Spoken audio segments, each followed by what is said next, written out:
Mataas ang presyo ng pagkain, magparami tayo ng pagkain. Ganun lang kasimple yun. Tulungan mo yung industriya na nakapagpupundan ng maraming pagkain. Kung bigat ang problema, lahat ng suporta ibigay mo dyan. Mapapasus Mario Jose.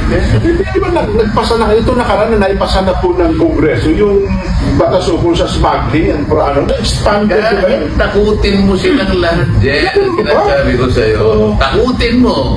Wala na bigas. Walang nag-import. Saan mo kukunin ang pagkain mo? Tulungan mo ang industriya mula sa kanyang subsistence na status, yung economy of scale ng mamamayani. Titipid ang resources mo, yung production mo mas malaki.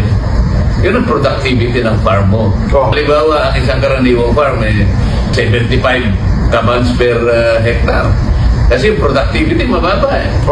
Kapag naging efficient nga dyan, mamalay mo isang 150 per hectare. Isipin mo yan. Laki na kita. Kung saan nga alis dito, yung mga mandarambong.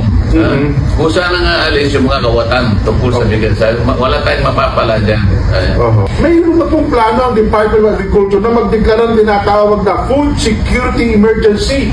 Para daw po, kapag ito na-ideklara na, magkakaroon ng medyo pagkakalma sa sobrang taas daw po ng presyo ng bigas. Sa plano daw po ito... Pag-una natin yung plano, nandyan na halimbawa.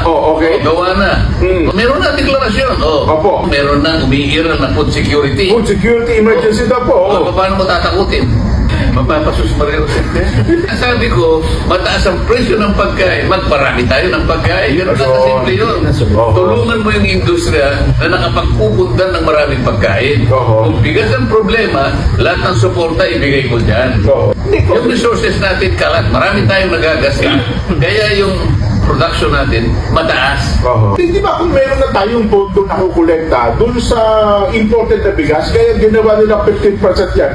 Ang pinakahuling figura na narinig ito, mga close to 100 billion na po ito kung dapat ito ang makukolektang taripang ito, direktang itutulong sa mga magsakay. Dapat na taon yung tarification ng law na yan. Nandiyan magagaling mga subsidy na pwedeng ibigay sa mga farmers, sa mga lista doon sa kanyang RSBSA. Ito yung registry na kung saan ang pangalan mo dapat matala doon. Sapagkat pagka ganon, isa ka sa dapat na nabibigyan. Yan ang nga sinasabi ko sa natin eh. Ang dami nating dapat na ayusin. Ang dami talaga. Ang dami hamon. Hindi lang mga agriculture. Ngayon, nabawasan pa yung budget ng agriculture. Akala ko ba ipupundar natin ang isang programang pang food security? Pagkatapos babawasan mo yung budget niya.